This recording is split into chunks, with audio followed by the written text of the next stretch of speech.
What's going on, everybody, and welcome to episode 109 of the Playconomics podcast, breaking down the business behind your favorite video games and giving you financial context for industry trends. I'm your host, Bobby Kawecki.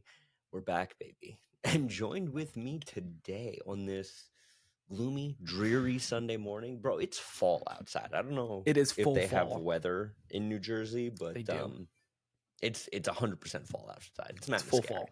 That's Matt me. Mascari, everybody. That's me, and it's falling out. It's falling outside. And we are here, ladies and gentlemen, at the top of the show. We got a big show in front of us here today. We are discussing the Xbox leak.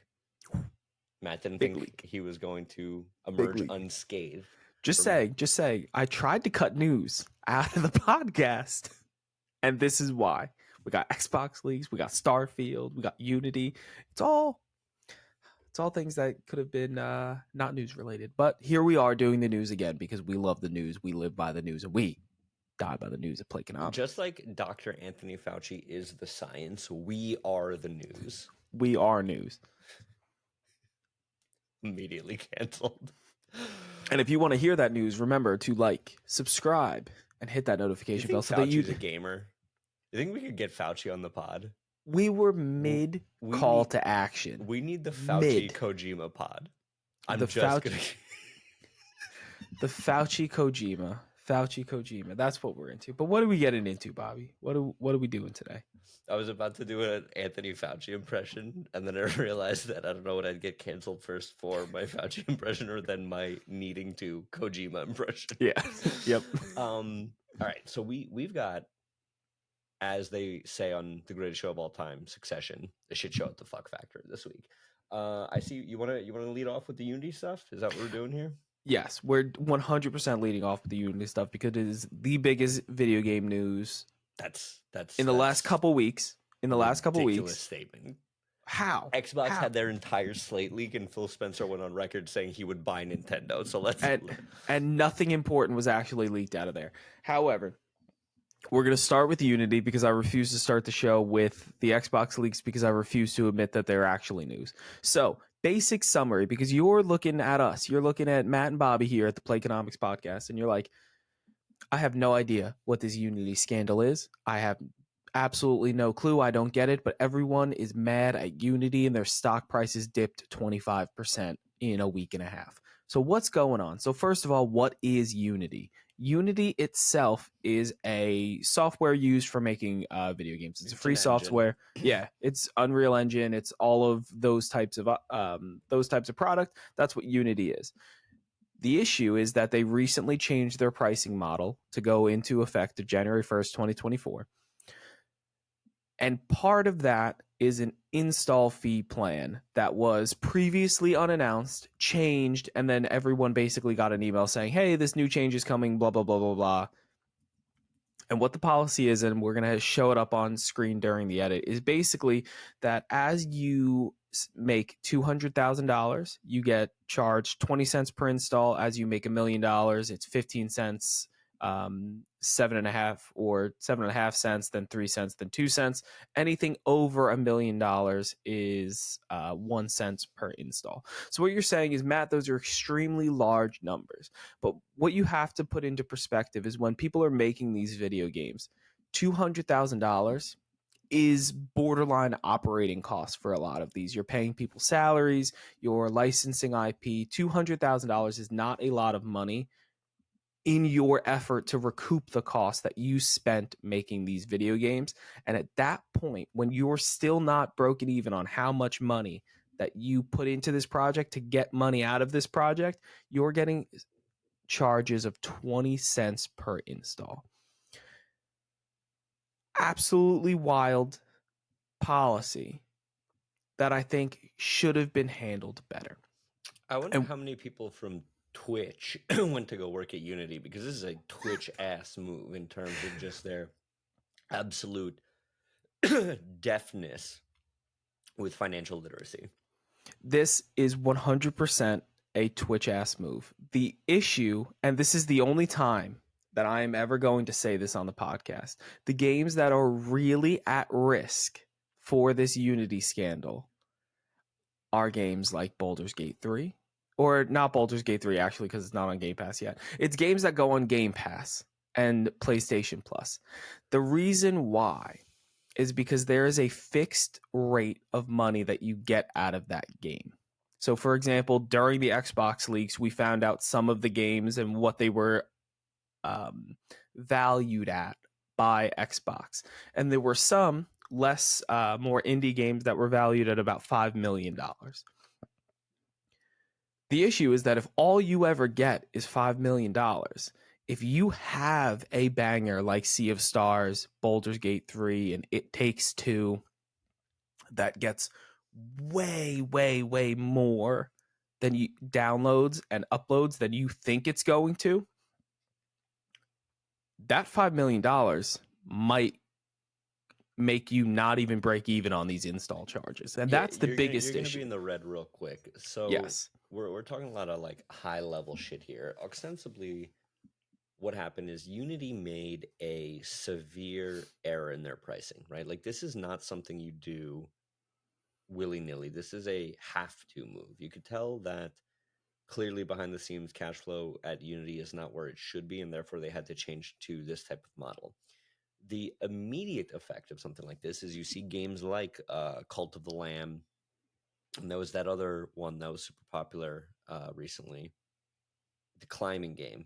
I'm having a stroke here. Where they said, look, we can't do this. Like we will have to pull our games. The entire premise when Unity came out was it was a unified engine, right? So companies that were specifically developing for Switch, PlayStation, Xbox, indies specifically, who are trying to get their games on as many platforms as they could, as quickly as they could, would use something like Unity because it was easily translatable.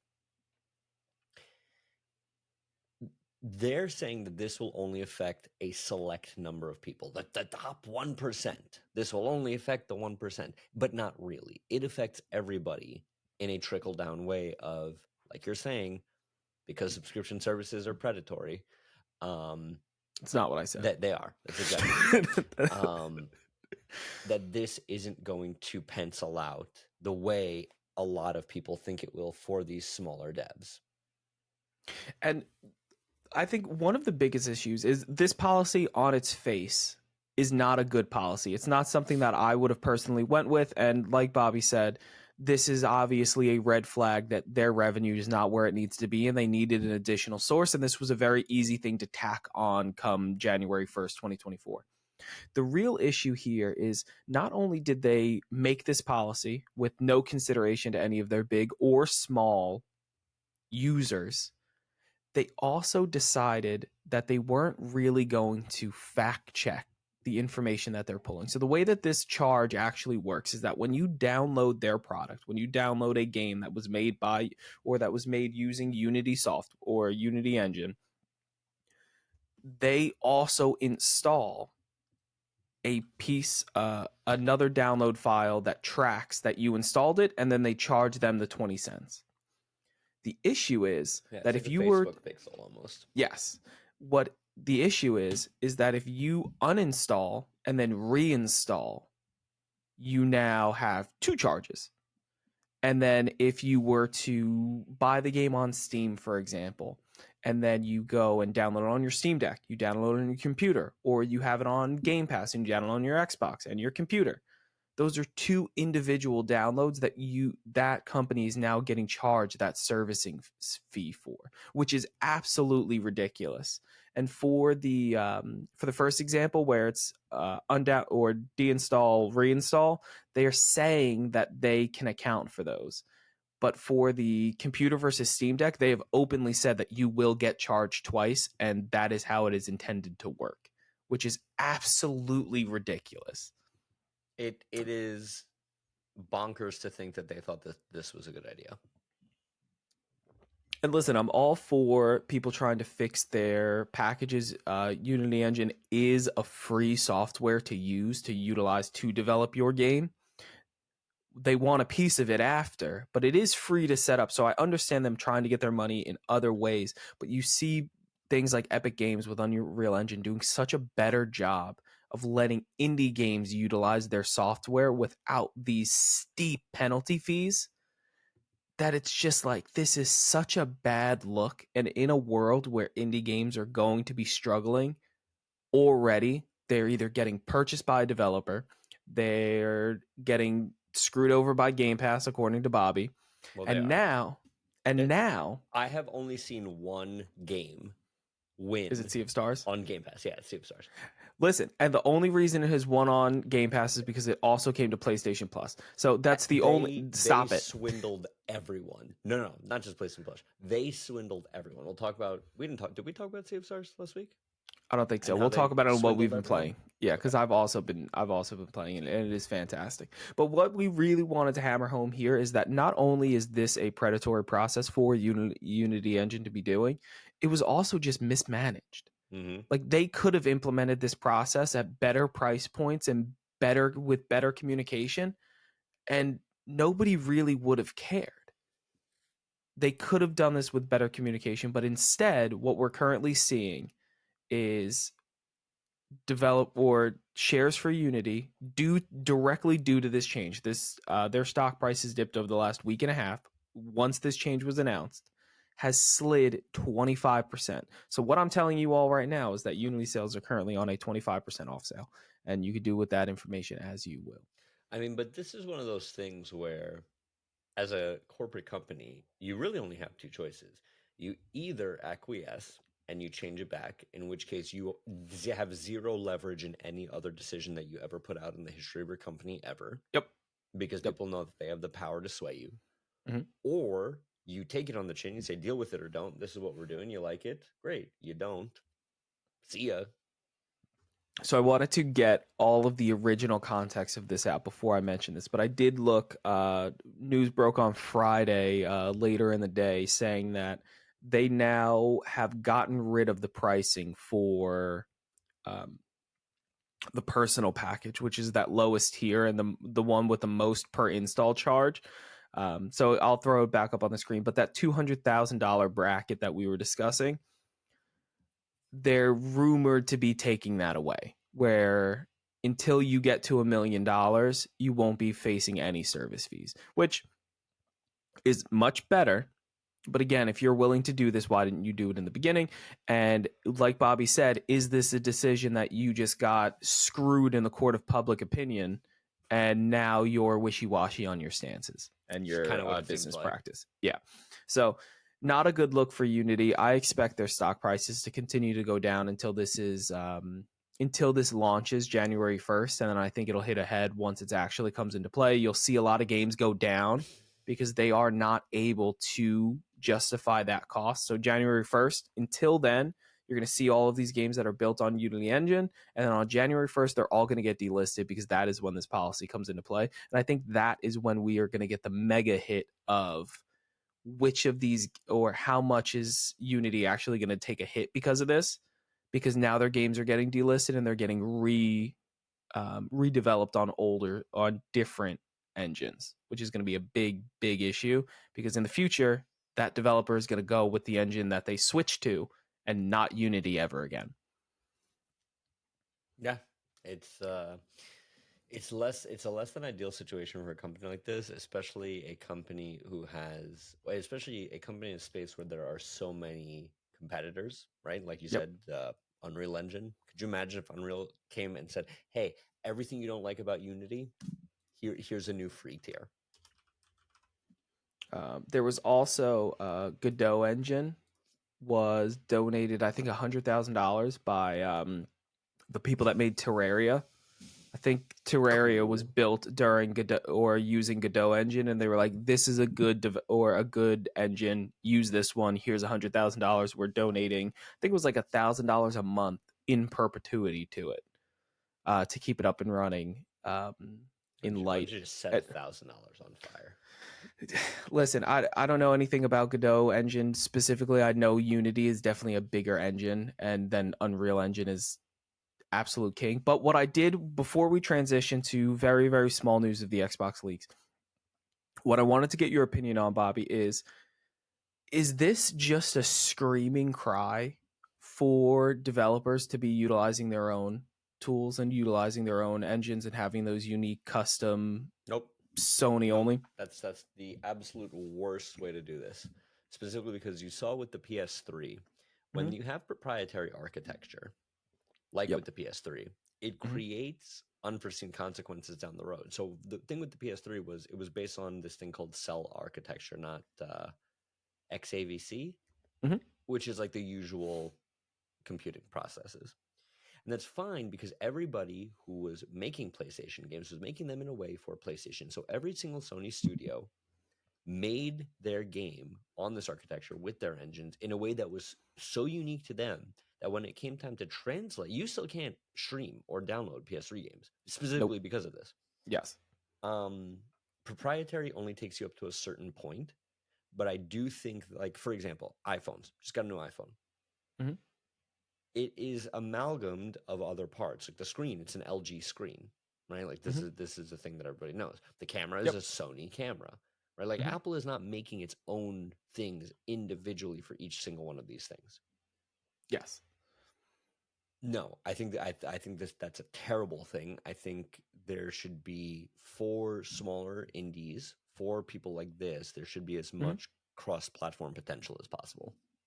I completely agree, especially in the indie space where you have to develop. If you're going to develop your own engine, that takes an enormous amount of time, an enormous amount of effort to then have your game flop Yep. is completely irresponsible. So I do think for indie developers, use pre-made engines that you could do all of this stuff for free and run the risk with profit. And if you want to develop your own engine, I honestly thought that you were going to have a bigger take towards they should, but I think we see all over the place while proprietary engines are useful for some of their products, we are seeing a switch away from it, even in larger developers. You see Halo got switched from its original engine back to Unreal 5.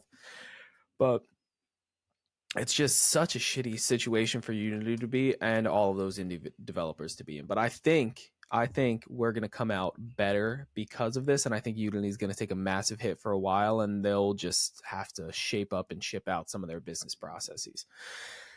But I guess we can do like 2-3 minutes on the Xbox leaks. Bobby, why don't you kick this one Are off, you and I'll throw joking? in, and I will Are you out of your mind? 2-3 minutes? Did you not maybe. even put it in the doc? Oh, B No, I block. did. Okay. It's B block. I put it in. Relax. Okay, so we had a massive Xbox leak. This before before you get into it, let me say one thing. I was up in arms against the FTC for hmm, leaking this information until the FTC came out and said in no way shape or form did we do this. This is a 100% Microsoft's fault leak, and it leaked through a new AI tool that they were utilizing to process documents during this during the trial. I don't know about that. Listen, if this Sounds is Microsoft's fault, microfault. That's what I'm yeah, calling it. microfault. This is microfault. Um, I'm really, really sad, Microsoft, that you weren't able to hand your own documents. Go I'm ahead. not. You people are an incompetent bunch of baboons. Okay, we released a game this year. I mean, so do we. Final Fantasy 16 was It's PlayStation's. not you. It That's counts. it. It It 100% doesn't. counts. It does not. That does not count as a Third first party party game. No, because It's it's a not. third It's party a third exclusive. party exclusive. Okay, you know what? Spider-Man is going to sell more than Starfield. Okay. You know it. And First of all, you know it is. you have no way to track that because we're tracking Game Pass subscriptions. Play Yeah, on our level or you don't play. play on the bullshit level where you refuse to say how much money you actually make. No, we care about the players, and Sony's like, Listen, I sent you a we profit made chart. a I sent you a profit trillion chart. dollars. Yeah, you sent me a graph that you made in Microsoft Paint. I'm just saying. Currently, Okay, Xbox's game division is more profitable, but it's not. it the graph says differently. Talk about the leaks. Talk Xbox about had the this huge leaks. leak. Here is the substantive things, right? Mhm. Mid-gen refresh of the Xbox looks terrible. Looks like the It's a looks like the it, trash can iMac, if you guys remember no, that. it Yeah. does, but it's a can to put in your mini fridge. That's what it is. All of you people, you feet-loving Xbox players, must be stopped. It's not a call to violence, but it's a call to Better. possible Yeah. trial, you know? Phil Spencer, I'm talking directly to you right now. It's called Xbox. It needs corners. You can't have a cylinder Xbox, bro. Come on. That's rule number 1 for boxes. Okay, so yes, you got a whole bunch of stuff here. Remake for Bethesda games, hooray! You know the little kids cheering like YouTube noise, hooray! Like A remake of Oblivion and Fallout 3 would sell absolute numbers. That is a huge win. I told you the other day, Oblivion, I couldn't give two halves of a whole shit about. Upres, it's better than Skyrim. I'm just saying. That is a. I digress. We'll have a whole episode. I'll make a whole episode about how Oblivion is a better game than Skyrim. I would love a Fallout 3 remake. I would have also loved it 4 years ago. Yeah, and it also won't be coming to PlayStation. Yeah, I don't care. I'm like, you won't play it. Right. What else do we get here? So direct to cloud controller, console to cloud for Gen 10.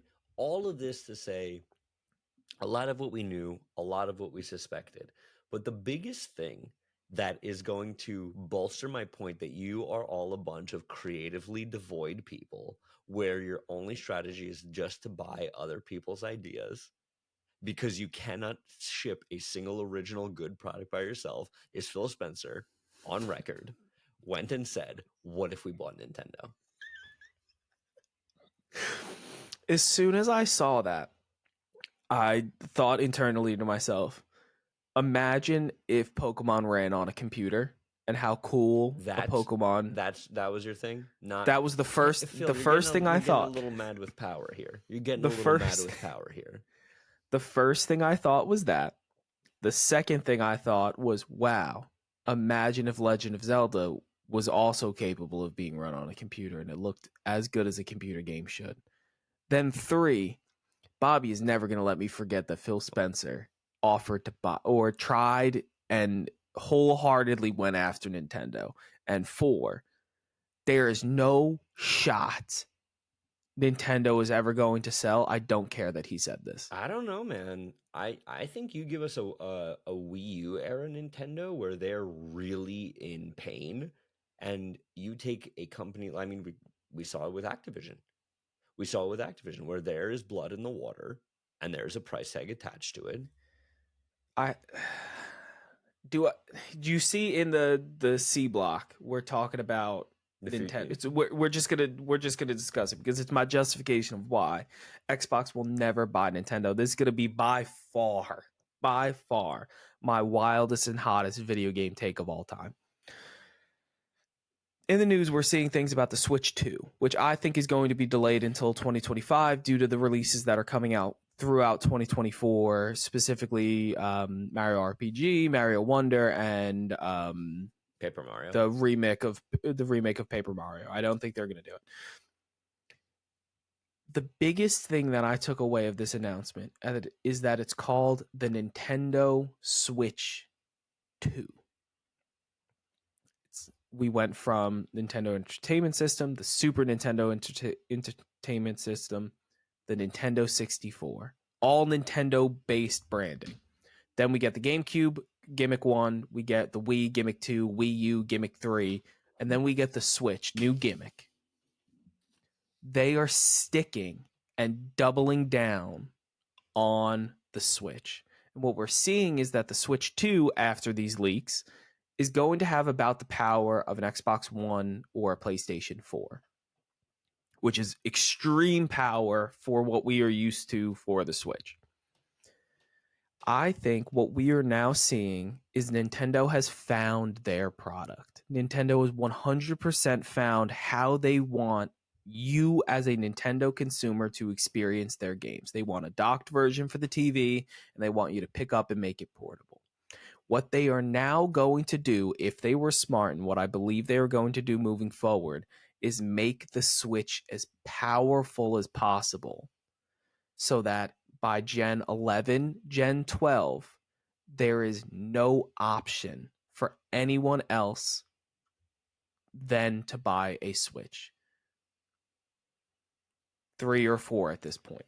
What we are now seeing is the Nintendo takeover of the console war, because if Nintendo ever gets to a point where they are competing on hardware specs with Xbox and PlayStation, I will pick a Switch every single time because they have dedicated handheld support. Okay, so I wouldn't say that's a hot take. What I'll say is that Nintendo doesn't need to win because they're just fine being the supplemental console that everybody buys anyway, But right? imagine if they win. Imagine if they can win. Yeah, If they just could win anyway. If ifs and buts were candy and nuts, I think that We're going to see it. no, I think you're right that Nintendo certainly has found its product and they're sticking with what's making them money for a very long time. Totally agree with you there. I think that Phil Spencer doesn't want to buy Nintendo because he wants Nintendo. Phil Spencer wants to buy Nintendo because you can't give away an Xbox in Japan. But if you own Nintendo, that's a big share of the Japanese market. And Phil Spencer couldn't give two shits about Nintendo. Phil Spencer's a war criminal. Okay? He is not a war criminal. And outside of these leaks, he's always presented as this like very nice, very like friendly dude. With these leaks and with the information we have seen over the last like 5 years of his like running of Xbox, Are you ready to admit he's a war criminal? No, this man is a shark. I love what is coming out of Xbox under Phil Spencer's. But nothing is coming out. Just acquisitions is coming out of. Like, I'm sorry, I love you with my whole heart. Nothing is if Phil Spencer, Starfield and Redfall. What's your lineup? What is your lineup? Phil Spencer went out on a podcast and publicly sent Redfall out to die. Yes. Yeah, they scrapped Fallout. Or not Fallout, Redfall. Okay. Yeah. Bad leadership. Bad leadership. I'm sorry. That's not what you do. With Starfield coming, I think you do. Because he needed to make sure that people had faith in Starfield and it was worth it. Starfield, I feel like, had its pop for 2 weeks, and now we're on to what's coming next. And I'm not saying, oh, Spider-Man. No. I'm saying my Twitter feed is still completely Starfield. Because you subscribe to all the feed channels. Point being, to bring this home, this is a unshocking thing. It proves exactly that my theory about Xbox, that instead of making their own products, they're just buying other people's to then make their own products. But come on. So all right. So when no. When does a Bethesda game when does Xbox get credit for a Bethesda game? And sure, you can have credit for Starfield, but I still think Starfield is a worse game than Baldur's Gate. You downloaded Baldur's Gate and then immediately undownloaded it. Correct, but objectively, and it's better than Starfield. Objectively, first of all, you know that Baldur's Gate is better than Starfield, so you're they're very different games, and I disagree. Okay. I think more people will play Starfield than Baldur's Gate. We'll never know because Xbox refuses to be a normal company that announces actual sales. Here's my point, and then we can move on to Switch because I'm not going to belabor it. I'm not going to belabor this. That was my whole Switch topic, so we could skip it and move to the next. Here is where I'm at mentally on the whole Xbox thing. Mm-hmm. Acquisition, not acquisition. Xbox is becoming, you've seen this chart, I'm sure, where it's like, it shows like the 5 or 6 companies that own everything. Yeah. Or it shows like Nestle, PepsiCo, Disney, Procter & Gamble, Disney, like. Yeah. Nobody gives a shit about Procter & Gamble, right? Like, you are diluting your own brand by this large-scale acquisition. You are losing what it is to be an Xbox gamer. Because there is an inherent identity in being a Nintendo gamer and being a PlayStation gamer. And there used to be an identity in being an Xbox gamer. And now that identity is just, we buy other people. And that's a real shit thing to attach your brand to, because at a certain point, you remove yourself from the equation. Nobody gives a shit about Nestle. Everybody gives a shit about Hershey's, right? Or who? Hold on. Let me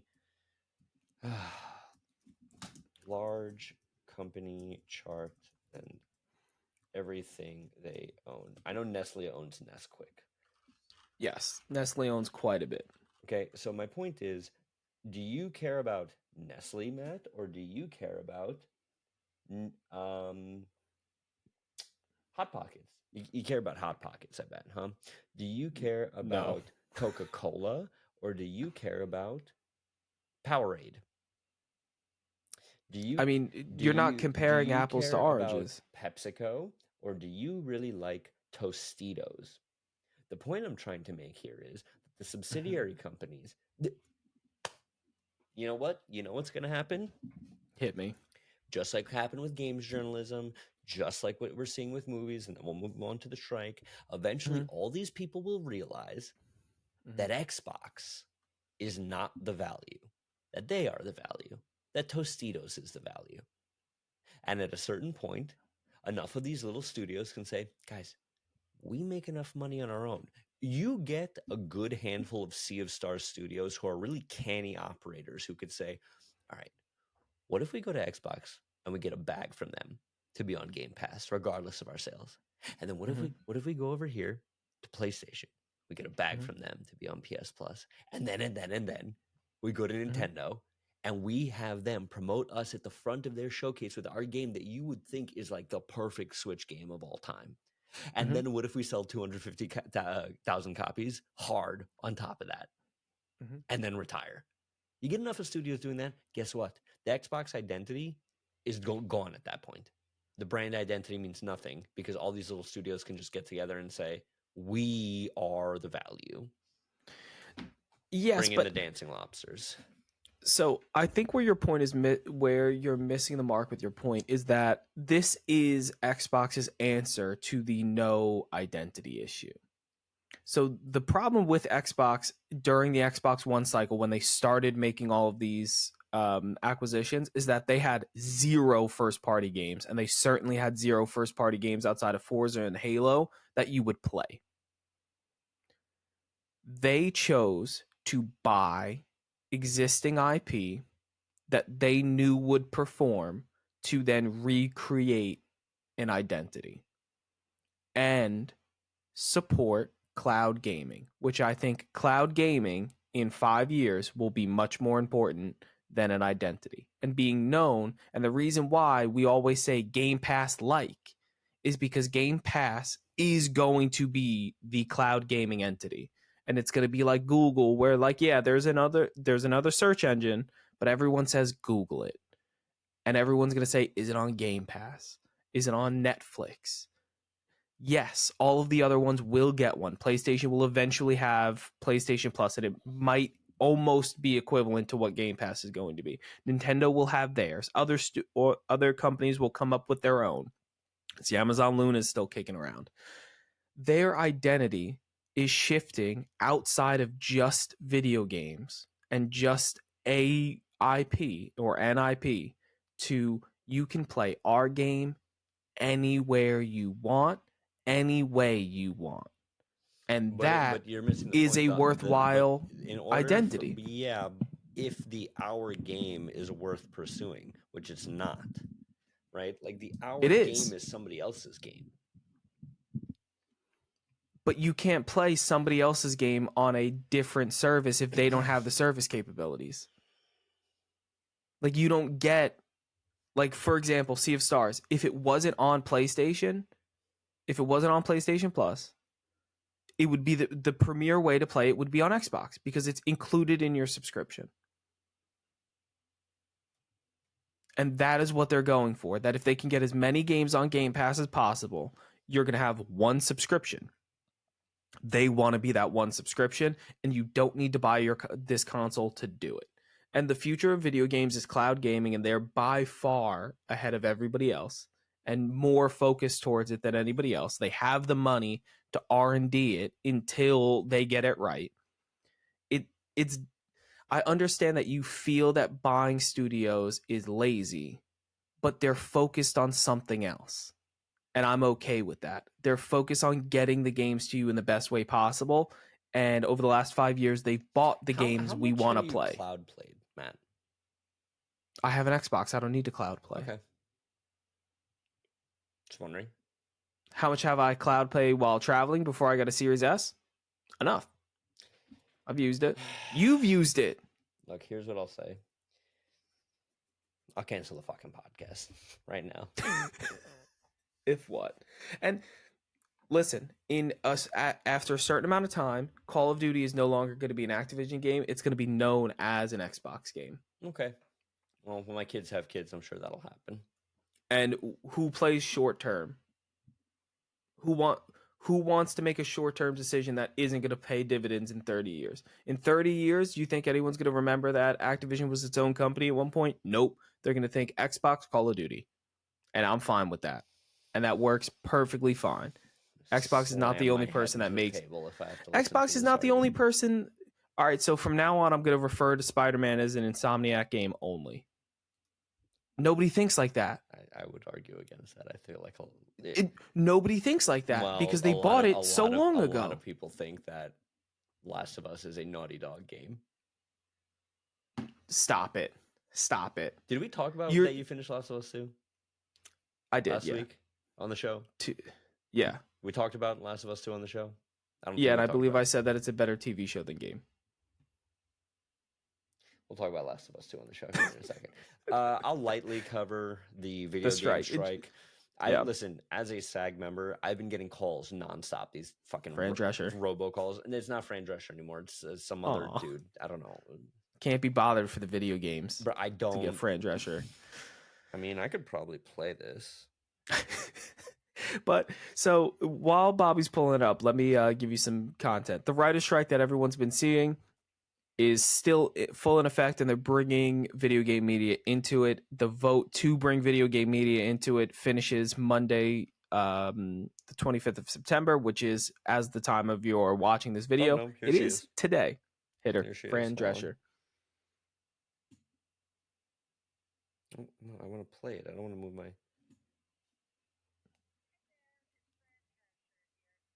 I can't believe that you just have a voicemail from Fran Drescher. I love this. How do I... The 25th at 5 p.m. Pacific is the deadline to vote yes for our big interactive media strike authorization. This is for our video games contract now. A yes vote doesn't necessarily mean a strike. It gives our negotiators the power and the leverage they need during negotiation. Now remember, you don't have to work the video games contract to vote yes.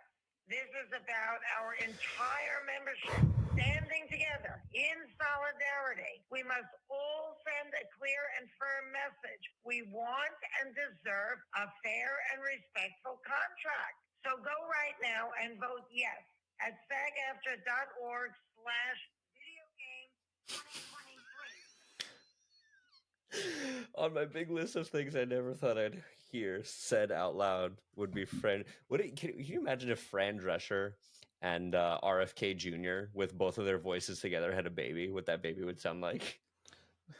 The baby was just like a rock tumbler. Yes. Anyway, so yeah, Fran Drescher called me. You know what? I'm gonna reach out to her. She can't be that famous. She's Fran Drescher. But what is Fran Drescher going to be? President.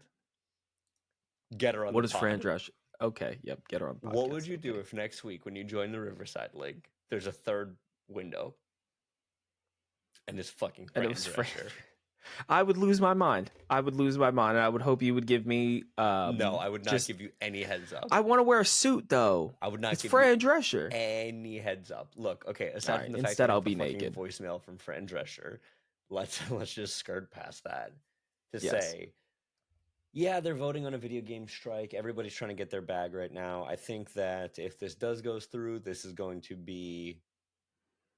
I'm of two minds. On the one hand, I do think that AI is coming for everybody, including actors, and now for the first time ever, we were in a place before where it was like, well, at least I'll have my voice, right? Mm-hmm.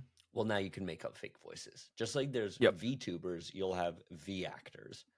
Yep. Right? Like AI will scan all of the most symmetrical, good-looking, funny, PC, socially acceptable things about every actor in Hollywood and smash them into one fake person.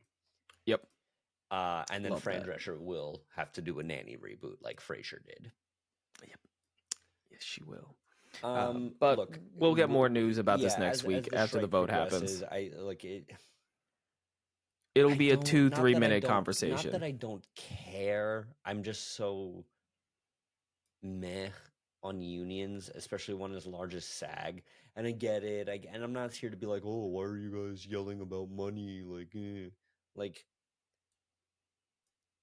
nobody is an actor to be a actor at a livable wage, whether that's a video game. Like you know the game. The game is you're gonna be eating financial shit for quite a large amount of time until you hit the big time.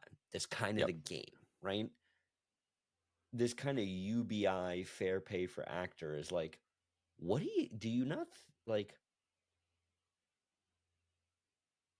I'm gonna hot take. I'm gonna get political for a second here. Okay. What is America's number one most important export? Is that a question? Or It's a question. If you had to rank entertainment? our export, yeah, number one is entertainment. Number two is oil and commodities, right? I was gonna say guns and like Yeah, war no, shit. you're not wrong. I would see number three is probably like defense systems, right? Yeah. Why are you fucking with our number one largest export? Do you not think, and this goes right to games, it's even worse with games because there's less on-camera talent. Do you not think for a fucking second that a country like India or a country like China or the Saudis could spin up a competing entertainment export while we're over here squabbling over what? Over, like, this is my thing. That's where I'm at with it. It's like, why are you clicking this Jenga block out? Listen, I don't know what the situation is for any of the writers because this is predominantly a writer strike, right? It's So not. It was writers, and then it was Yeah. actors, and now it's Okay, video so game writers, I believe, and all right, performers so as well. the actors got into it. My thing is, like any union, I don't necessarily believe in unions, and I think you're better off negotiating for yourself than sitting in a union. Union protects the weakest of your members of your field. While I agree with why is this the fight that we're choosing due to how important entertainment is to our exports and to the financial health of the US, the same argument could be made for saying these are the people responsible for your biggest export. Why are you not treating them better? And why are they not getting paid more? And I think your point of justifying this is what you sign on when you're an actor, that it will not sustain you until you make it big time. It's either feast or famine with this profession. And if you didn't expect that and you're not ready for that, you picked the wrong profession. Correct. And I get that, but I think now we grow up and our generation and the generation below us doesn't do that. They think you should be able to make a living with whatever you want, however you want, and that whatever you're doing should pay you a fair wage. And that's where we have a philosophical degree of not every job should be a livable wage, because you shouldn't be supporting a family on every single job. Correct. There's some jobs that people that support family do. There are some jobs that people do in the meantime, part-time, blah, blah, blah. That's more of a philosophical debate that exceeds the limit of what we're going to talk about on this podcast, but that is the point we're trying to make. And also on the after the 25th, we will be covering this for about 1 to 5 minutes on the podcast every week until it's resolved. But hold on, I'm trying to find Fran Drescher's email. Okay, and as Bobby tries to find Fran Drescher's email so that he can, she's a SAG we're gonna do president. She has a cancer foundation. Does this have an email? Donate love that. Cancer Send them an email. Cancer. Good name, Fran. Is Fran Drescher the celebrity that Kids Need More is gonna latch onto? Is that how we do this? Let's not muddy the water here. Let's do it. Let's do it. So while Bobby is looking through and finding Fran Drescher's email, we're going to go to viewer questions. First question by the CPA. How quickly did Matt Mascari make a ship into a giant foot on Starfield? Starfield could miss me with all of the shipbuilding. Don't care about it. Want the gameplay. not the ship building. So no, I did not make it into a foot. How bad was the Nintendo remake Direct? I'm assuming because of the focus on remakes, CPA.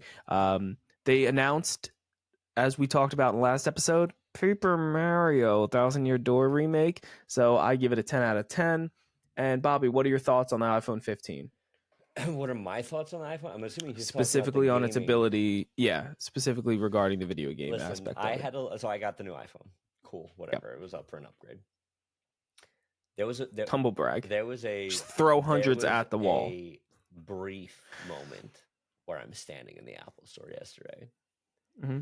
and I'm like, yes, it's only a little bit more expensive, but I could also play Resident Evil 4 remake on this phone.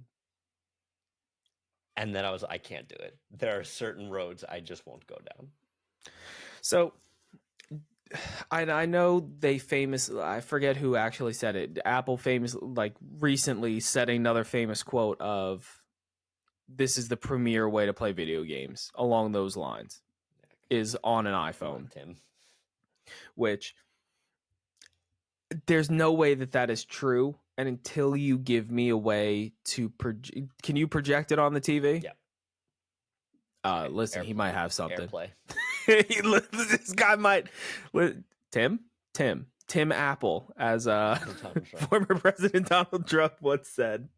Tim Apple. I think I have Fran's email, by the way. Good. I went on LinkedIn. Can I just tell you what I did? I went on LinkedIn and I looked at SAG, and I found somebody, and I found like 2 or 3 people with a corporate SAG email and how those are structured. And I think you did Fran Drescher. And I think we're gonna get Fran on the podcast. Yeah, love it. Can't wait. Send it to her. And then any other viewer questions? I just got Game Pass. What is a must play on Game Pass? Nothing. That is a fantastic question. And if I was to give you a recommendation right now, what should you be playing on Game Pass? Sea of Stars. Sea of Stars is a fantastic game. We're going to talk about Sea of Stars now?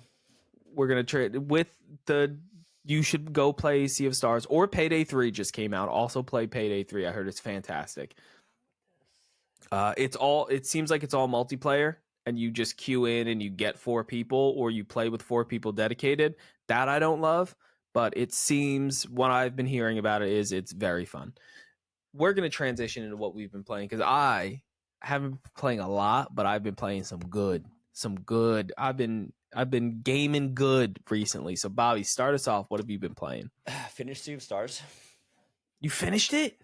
I rebought it on Switch. Okay. I was gonna say. And I mainlined it on the plane rides to and from Florida. Fantastic. Yep. Loved it. So cute. You beat it in 5 hours? No, 2 back and forth. So plus layover time, plus airport time. How long are we talking gameplay time? 8 to 10 hours. I mean, how long? I didn't do any side shit. That's fair. Because I was seeing like 27, 30 hours worth of time needed for this game. So it was about 27. So figure if I got... It was one hell of a layover. No. Because I played it like in the hotel at night and stuff like that. Yeah. So there were like 4 days. That's 8 plus another 8. That's 16 plus like cleanup. I've been playing it basically since it came out, but I've been playing it on and off on Switch with this last big brunt over this trip, right? Yep. Fantastic. Loved it. Throwback. Digestible game. A little too long, I will say.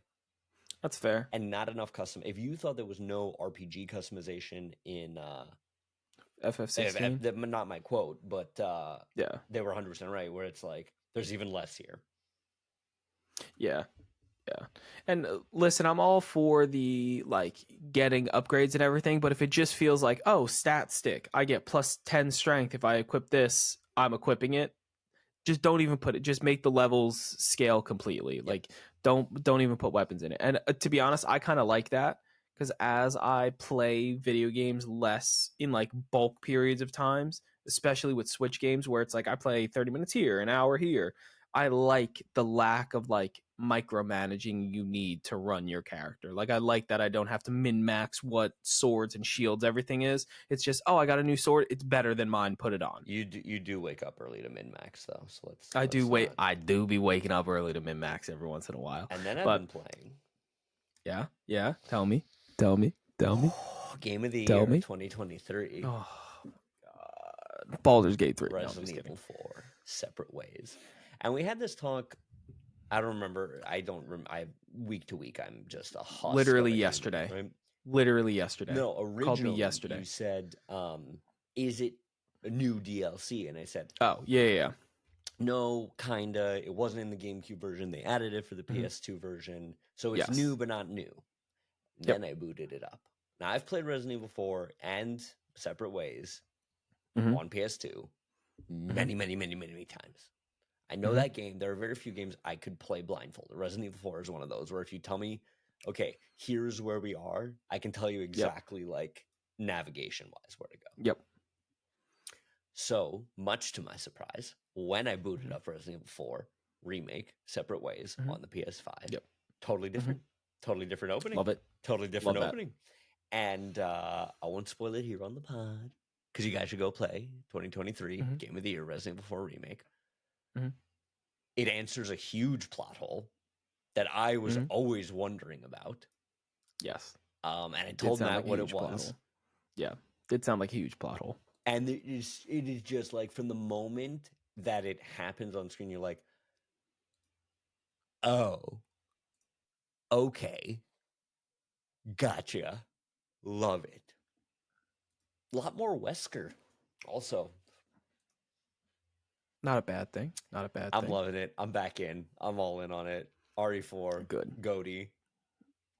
So you're big on it being Game of the Year, like actually. There's no chance it's gonna win. Like there's Listen, but in this year, I think it can. No. Because I don't think we have really strong contenders, and I'll transition that into my Game of the Year take or my what I've been playing take. 1, Sea of Stars, fantastic, 100%. Do recommend. The only issue Garl. No. Garl is so far my favorite character. Love Garl. The only issue is that if you have an Xbox, PlayStation, and a Switch, or you have an Xbox and a Switch, computer and a Switch, PlayStation, Switch, just buy it on the Switch. Yep. Just do yourself a favor. This is a Switch-ass game. I know it's included in Game Pass. I know it's included in PlayStation Plus, PlayStation Now, PlayStation Game Pass, PlayStation Game Pass. I know it's included. It's a half price game. I think it's only $30. I think so. I think it was like $25-30. Yeah. Spend the $30. You will enjoy it on the Switch because I now have it on the Xbox and I have to go spend that $30. But it's one of those games worth replaying. I want to see more out of Sabotage Studios. The Messenger, 10 out of 10. Sea of Stars, 10 out of 10. Fantastic. Yeah, I definitely want to. What I don't want to see is this them get purchased. And listen, these are the kind of game. Unless they get purchased by Nintendo, I'm cool with them on as a Nintendo only game because I don't think that Sea of Stars is a good game for Xbox. Like it's cool on Game Pass because it's included. If I bought this and paid $30 on Xbox, I would be disappointed. On the Switch, I would not be. So I think games like this should either be on Game Pass where they're included or on the Switch where it makes sense for you to play them. Sea of Stars, absolutely love it. Then playing a little more Starfield,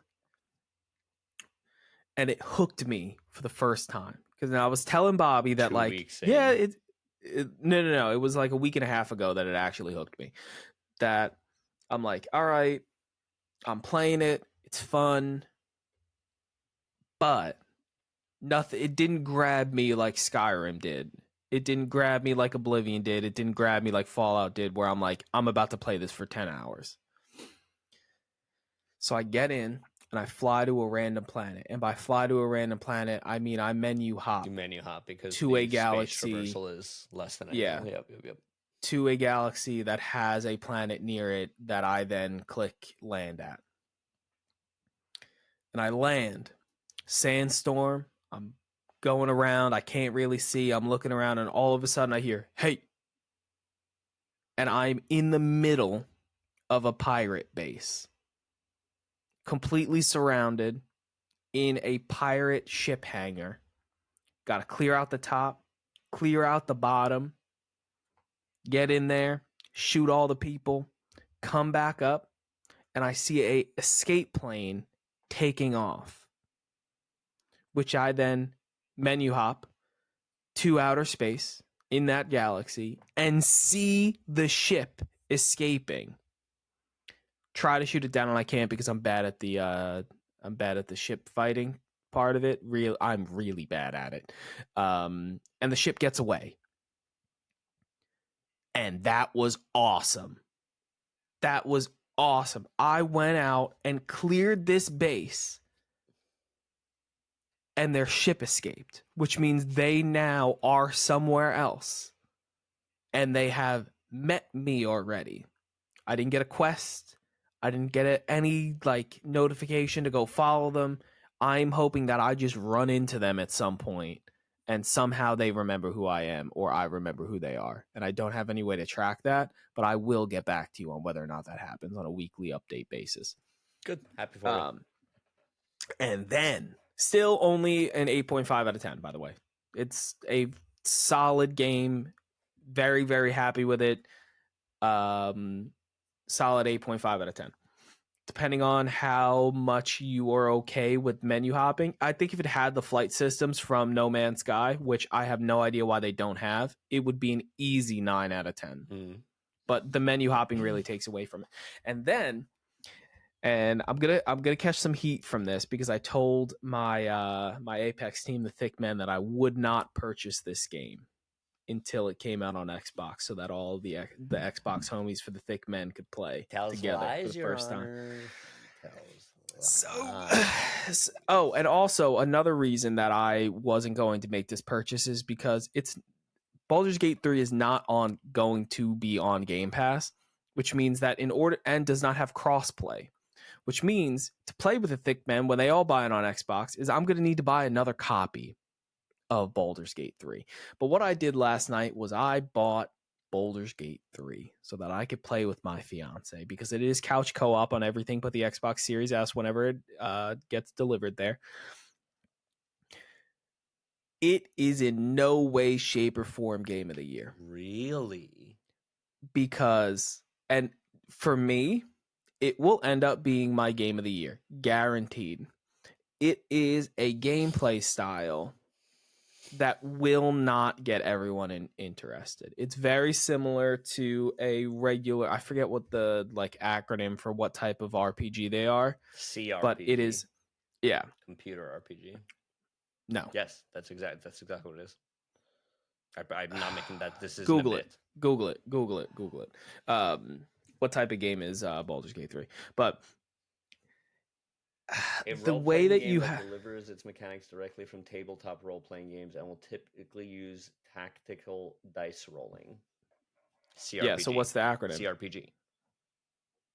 Okay, then I didn't know it stood for computer. I thought it was something tabletop related. But if you don't like this type of game, you will hate it. And you will literally regret your purchase instantly, which is why I think this is very important for a game like this to go on to Game Pass, because this is a game that if you like it, this will probably be someone's favorite game for the next 10 years. Or it'll be the worst game you've ever played for about 10 seconds. And I'm on the camp of I'm going to love this game. I'm playing with my fiance. It's fantastic. It's slow enough where she can play because she has no like video game reflexes at all. So it's slow enough where you can play. You can just walk around, explore the world, click on things, discuss, make topics. Every conversation you had has like intimidation checks, and you could alter whatever conversation you're having based on your character.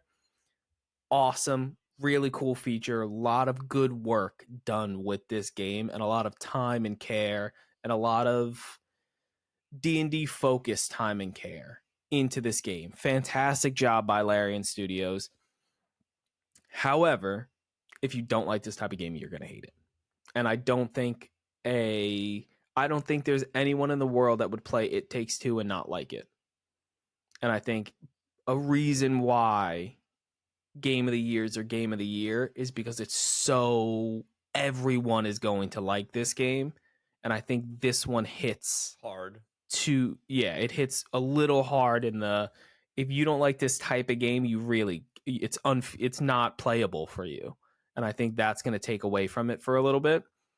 But I think it's still very possible it wins Game of the Year. As of right now, it would be my choice for Game of the Year because I think it had a little more buzz than anything else. But I think we're going to get surprised with Hogwarts Legacy. Zelda real quick. Yes. I take it back. I completely forgot about it in this. I think Zelda's going to win anyway, just because it's make an example out of Todd and Nintendo, and they're going to give it to Baldur's Gate, and I think Larian's going to win Developer of the Year too, guaranteed. That's fine. I'm cool with that. Guaranteed. However, if you like what you heard, don't. Oh, I thought you were trying to. No. Jesus Christ. You're good. Forget it. No. I thought we were landing the plane. No. So the only thing is, this is not a huge departure of Larian Studios' other games. Correct. This is basically Path of Exile with Squid People. I was thinking more of Divinity. I don't know why I said Path of Exile. I don't even know what that is. Path of Exile is an MMO. Yeah. Path of Exile is very, very different. It's more Divinity Original Sin. It's very, very, very similar. It's just a much bigger version of that game. It's kind of like Dark Souls 3 versus Elden Ring. Like, if you liked one, you'll like the other, but one is exceptionally better. But it's not, like, I would never take this game over Elden Ring in any shape or form. No, Elden Ring is my game of the year this year again. Yes, yeah, it still wins until 2030. I think we will continue to discuss Elden Ring as game of the year contender. Beautiful. And as we round out this episode, remember to like this video, subscribe, and hit that notification bell to never miss a single podcast and any other Playconomics content. Follow us on X or subscribe to our newsletter, description down below, for highlights and daily video game news. And as always, Happy gaming.